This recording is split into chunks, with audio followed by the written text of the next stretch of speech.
ಬೆಳಗಾವಿ ತಾಲೂಕಿನ ಉಜಿಗಾಂವ ಗ್ರಾಮದ ಮಳಿಕರಣಿ ದೇವಸ್ಥಾನದ ಭವ್ಯ ಆವರಣದಲ್ಲಿ ಧನಂಜಯ ಜಾಧವ ಮಿತ್ರ ಪರಿವಾರದಿಂದ ಸತತ 27 ವರ್ಷಗಳಿಂದ ನಿರಂತರವಾಗಿ ನಡೆಯುತ್ತಿರುವಂತಹ ಹಿಂದೂಪರ ಕಾರ್ಯಕರ್ತರ ಸಮಾವೇಶವನ್ನು ಇವತ್ತು ಆರಂಭ ಮಾಡಲಾಯಿತು. ಮಾಜಿ ಉಪಮುಖ್ಯಮಂತ್ರಿ ಕೆಎಸ್ ಈಶ್ವರಪ್ಪ, ಮಹಾಂತೇಶ್ ಕಬಡ್ಗಿಮಠ, ಅಭಯ್ ಪಾಟೀಲ್, ಹರಿಪ್ರಕಾಶ್ ಕೋಣೆಮನೆ, ಸಂಜಯ್ ಕುಬಲ್ ದ್ವೀಪ ಪ್ರಜ್ವಲನೆ ಮಾಡುವ ಮೂಲಕ ಕಾರ್ಯಕ್ರಮಕ್ಕೆ ಚಾಲನೆಯನ್ನು ಕೊಟ್ಟರು.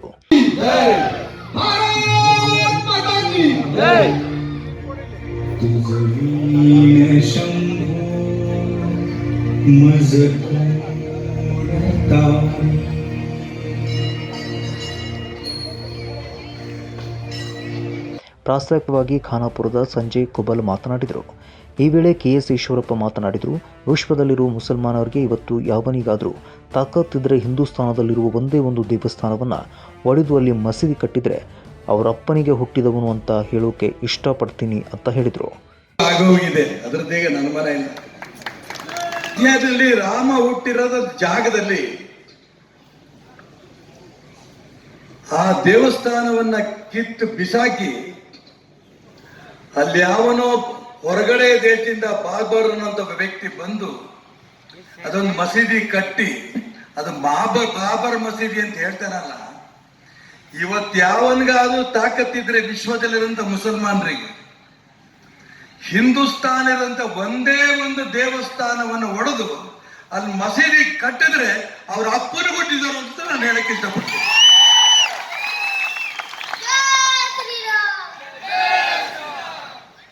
ನಾನು ಯಾಕೆ ಹೇಳ್ತೀನಿ ಅಂದ್ರೆ ಆ ಕಾಲದಲ್ಲಿ ಈ ರೀತಿ ಹಿಂದೂ ಸಂಘಟನೆ ದೊಡ್ಡದು ಇರ್ಲಿಲ್ಲ. ಏನೋ ರಾಮಂದೊಂದು ದೇವಸ್ಥಾನ ಇದೆ, ಅದನ್ನು ಒಡೆದಾಕ್ಬಿಟ್ರೆ ಏನಾಗತ್ತೆ ಅಂತ ಹಿಂದೂಗಳೇ ಅನ್ಕೊಂಡಿದ್ರು. ಆದ್ರೆ ಮುಸಲ್ಮಾನ್ ದೊರೆಗಳಿಗೆ ಗೊತ್ತಿತ್ತು ಈ ರೀತಿ ಮಂದಿರಗಳಲ್ಲಿ ಹಿಂದೂಗಳ ಜೀವ ಇದೆ, ಈ ಮಂದಿರ ಒಡೆದಾಕಿದ್ರೆ ಇಡೀ ಭಾರತ ನಮ್ದಾಗತ್ತೆ ಅಂತ ಅನ್ಕೊಂಡು ಕಾಶಿ ವಿಶ್ವನಾಥನ ದೇವಸ್ಥಾನ ಒಡೆದಾಕಿದ್ರು, ಮಥುರಾ ಶ್ರೀಕೃಷ್ಣನ ದೇವಸ್ಥಾನ ಒಡೆದಾಕರು. ನೀವಾಗ ನೋಡ್ಕೊಂಬನ್ನಿ, ಅಲ್ಲಿ ಹೊಟ್ಟೆ ಕಿಚ್ಚತ್ತೆ. ಅರ್ಧ ವಿಶ್ವನಾಥನ ದೇವಸ್ಥಾನ, ಅರ್ಧ ಮಸೀದಿ. ಎಲ್ಲಿಂದ ಬಂತು, ಹೇಗ್ ಬಂತು? ಮಥುರಾ ಅರ್ಧ ಕೃಷ್ಣನ ದೇವಸ್ಥಾನ, ಅರ್ಧ ಮಸೀದಿ. ನಾನು ಅದಕ್ಕೋಸ್ಕರ ಹೇಳಿದೆ, ಇವತ್ತು ಅಯೋಧ್ಯೆಯಲ್ಲಿ ರಾಮ ಮಂದಿರ ಕಟ್ಟಿದ್ದೇವೆ. ಅವಾಗ ಕೂಗ್ತಿದ್ವಿ ನಾವು, ಲಾಠಿ ಗೋಲಿ ಕಾಯಂಗೆ,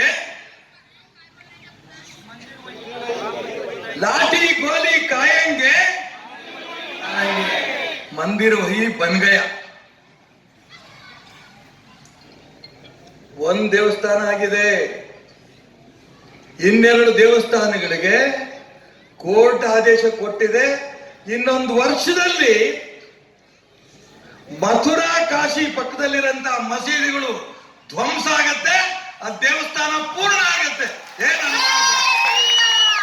ಜೈ ಶ್ರೀರಾಮ್. ನಾನು ಈ ದೇಶದ ಮುಸಲ್ಮಾನರಿಗೆ ಹೇಳಕ್ ಇಷ್ಟಪಡ್ತೇನೆ, ಈ ದೇಶದಲ್ಲಿ ಅನ್ನ ತಿಂತಿದ್ದೀರಿ, ಇಲ್ಲಿ ಗಾಳಿ ಕುಡಿತಿದ್ದೀರಿ.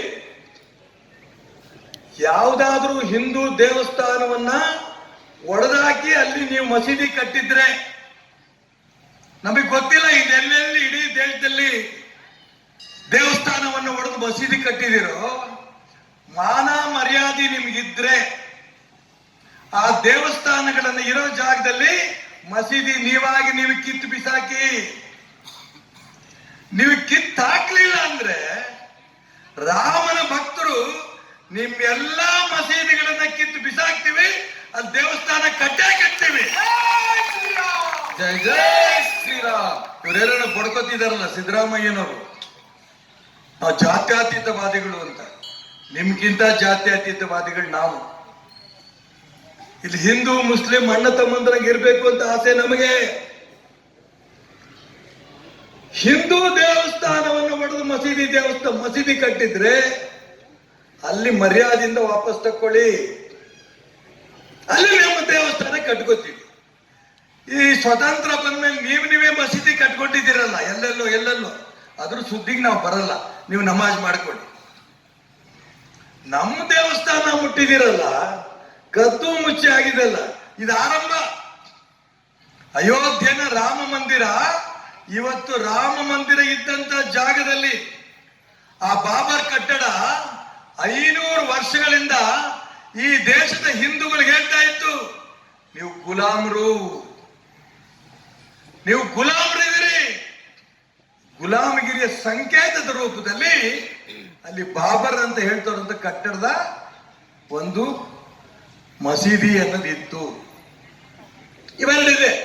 ಕೋರ್ಟ್ ಆರ್ಡರ್ ಮಾಡಿದೆ, ಮಥುರಾ ಕೃಷ್ಣ, ಇವತ್ತಿಲ್ಲ ನಾವು ಕಟ್ಕೋತೀವಿ. ಇದರಲ್ಲಿ ಯಾವ ಅನುಮಾನನೂ ಬೇಡ. ಆದ್ರೆ ಯಾವ ಮೂಲೆಯಲ್ಲಿ ಇದೆಯೋ ಅದನ್ನ ನೀವೇ ತಕ್ಕೊಂಡ್ರೆ ಶಾಂತಿಯಿಂದ ಇರ್ತೀರಿ. ಇಲ್ಲ, ಕೊಲೆಗಳಾಗತ್ತೋ ಏನನ್ನಾಗತ್ತೋ ಗೊತ್ತಿಲ್ಲ. ಈ ದೇಶದ ಹಿಂದೂಗಳು ಬದುಕಿರೋದು ಅನ್ನ ತಿನ್ನೋದಕ್ಕೆ ಮಾತ್ರ ಅಲ್ಲ. ಈ ದೇಶದ ಮಣ್ಣನ್ನ ಮಾತೃಭೂಮಿ ಅಂತ ಕರಿತೀವಿ ನಾವು. ಕೂತಿರಂತ ಹೆಣ್ಣು ಮಕ್ಕಳಿಗೆ ಪ್ರಪಂಚದ ಬೇರೆ ಬೇರೆ ರಾಷ್ಟ್ರಗಳಲ್ಲಿ ಹೆಣ್ಣು ಭೋಗದ ವಸ್ತು ಅಂತ ಕರೀತಾರೆ. ಆದ್ರೆ ಭಾರತದಲ್ಲಿ ಮಾತ್ರ ಹೆಣ್ಣನ್ನ ತಾಯಿ ಅಂತ ಕರೆಯುವಂತ ದೇಶ ಭಾರತ. ಇದೇ ವೇಳೆ ಸಾಕಷ್ಟು ಸಂಖ್ಯೆಯಲ್ಲಿ ಹಿಂದೂ ಕಾರ್ಯಕರ್ತರು, ಅಕ್ಕ ತಂಗಿಯರು, ಸಹೋದರ ಸಹೋದರಿಯರು ಸೇರಿದಂತೆ ಸಾವಿರಾರು ಯುವಕರಿಗೆ ಧನಂಜಯ ಜಾಧವ ಮಿತ್ರ ಪರಿವಾರದ ಯುವಕರು ಸ್ನೇಹ ಭೋಜನ ಕೂಟ ಏರ್ಪಾಡು ಮಾಡಿದ್ದರು. ಸಾವಿರ ಸಂಖ್ಯೆಯಲ್ಲಿ ಹಿಂದೂ ಪರ ಸಂಘಟನೆಯ ಕಾರ್ಯಕರ್ತರು ಈ ಸಂದರ್ಭದಲ್ಲಿ ಭಾಗವಹಿಸಿದ್ದರು. Mahadev Pawar, Kannadama news network, Belagavi.